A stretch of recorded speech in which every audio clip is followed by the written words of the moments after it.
let's start with FTX because the whole world is talking about it, and I know you're going to have an informed opinion. How has the FTX debacle affected the investment community? Actually, I think the FTX debacle is it's a huge wake up call. And for those of us who haven't been, I've actually already been investing in Web3 and crypto and blockchain for a while now. So I think it's a collective wake up call to investors across all sectors to really make sure that not only we're doing our diligence, but that we actually always have to be aware of bad actors and other forces. And the other thing that I've always told a lot of my friends who are sometimes they're dabbling in crypto or they're intrepid investors, but there's a saying that if it's not your keys or you're not having it on cold storage or on your own wallet, it's not your crypto.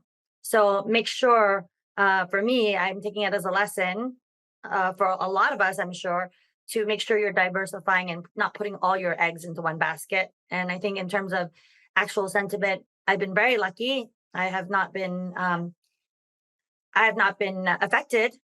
I'm sure there are others in my immediate circle who are. I know others who are actually investors in FTX. And obviously, I empathize with those who are very directly affected. And thank goodness, I'm going to knock some wood, I haven't been, but I'm sure there will be some ramifications as well as after effects to come. Yeah, and I think it's really nice that you express that empathy because these are real people who've been hurt.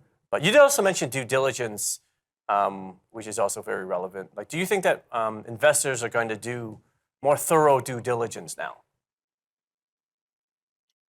Well, for me, I've always been very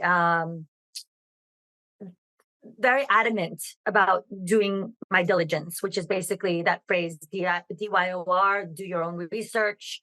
You need to really make sure that you really believe in a company. You know that the mission, the values, the vision are all aligned. You need to investigate sort of every aspect before you put your own money in. And for me, as a family office, I'm investing MOM, which is my own money. So I'm going to continue to be very diligent about doing my diligence. I can only expect that other people, both retail, institutional investors, as well as people who are investing their hard-earned money, are only going to be doing more diligence because you don't want to have something affect you and have it come back to bite you after the fact. You definitely want to do all your research and have all the T's and C's sort of checking out way in the beginning. So I think we'll. And in terms of trust, like how much trust do investors still have in Web3 founders?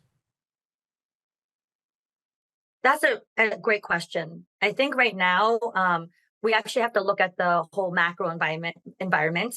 I don't think it's just Web3 and crypto that's having a winter. I think collectively markets are just in chaos because of the collective black swan event we've had with the ongoing pandemic, with geopolitical tensions, with a lot of other factors at play. So I think right now there's been a general, I think, lack of trust that needs to be built up. For me, I've been very lucky. I think one of the things that we have been doing with our portfolio, and we do have a sizable portfolio of direct investments, as well as investing in fund managers who are helping us make more co-investments and look for even better investments, is that I think it comes down to curation. So when you're really very focused on curating and picking the best and really focusing on selecting that selection process, as well as deciding, okay, I'm going to double down more on my winners, or hey, this is not working out, we have to help them restructure or help these companies have some M&A. You know what, Jen, let's get more into everything you're saying after the break. We got Jennifer Cheng Lo here on The Daily Drop.